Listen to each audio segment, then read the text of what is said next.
Здравейте, приятели! Вие гледате моето предаване. Сега ще ви покажа как да си направите лексикон. Ето това тук е моят лексикон.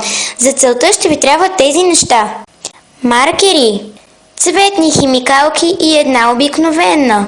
Молив, ножица, линия и лепило. И лист.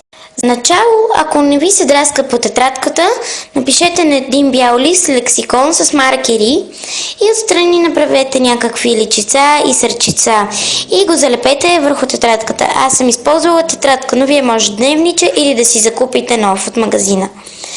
Ето така изглежда от вътрешната страна. Тук пише: внимание за момичета и момчета. Ето, искам да науча повече за теб. Пиши тук. Ето тук има една малка игра. За да се забавляваш, намери сърца в твоята страница и ги нарисувай колкото са. Ето така. Това е моята игра. Ето ги сърцата, как ще изглежда, само че ще са отцветени в розово. И ето за началната страница е това. Ето това е сърчицето. Първото сърчице е, второ, трето и тук още повече няма. Това не се брои долу. Така, ето тук име, рождена дата, зодия, адрес, фейсбук, никнейм, телефон, скайп, имейл, ръст, тегло, училище, клас, цвят на очите, косата. Имаш ли брат, сестра? Спортуваш ли? Аз съм добър, добра, весел, весела, злопаметен, търпелив, търпелива, да, не. Аз съм умен, умна, общителен, общителна. Красив, красива, мълчалив, мълчалива, да, не. Имаш ли хоби? Кой е любимият ти приятел или приятелка? Коя е любимата ти игра? Каква музика слушаш? Любима храна? Отново казвам, това сърце не се брои. Ето и тук още едно сърце. Тук пише: кой е любимият ти цвят? Коя е любимата ти дреха? Искам да ти пожелая. Тук напишете пожелание за човека, който ви е дал лексикона да го попълните. Тук кой е най-омразният ти човек в класа?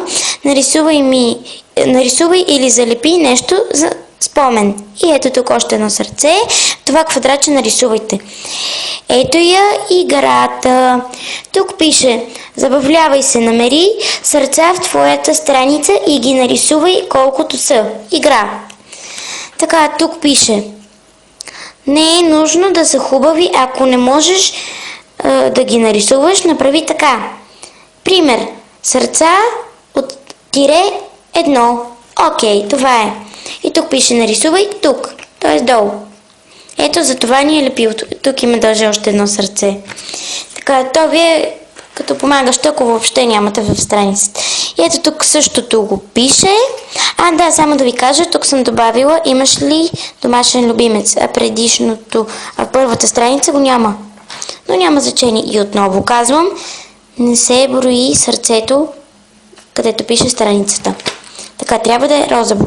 И ето тук навсякъде едно и също. И общо това е. Аз съм направила общо 6 страници и само 3 човека могат да пишат вътре в този, да попълнят лексикона, но аз ще напиша още. Това беше от мен. Довиждане, приятели! Харесвайте, абонирайте се и разбира се, пишете коментари. Ако ви е харесал, дайте палец нагоре. Ако не ви е харесал, дайте палец надолу. Препоръчвам ви да разгледате моят канал, там има интересни клипове. Чао!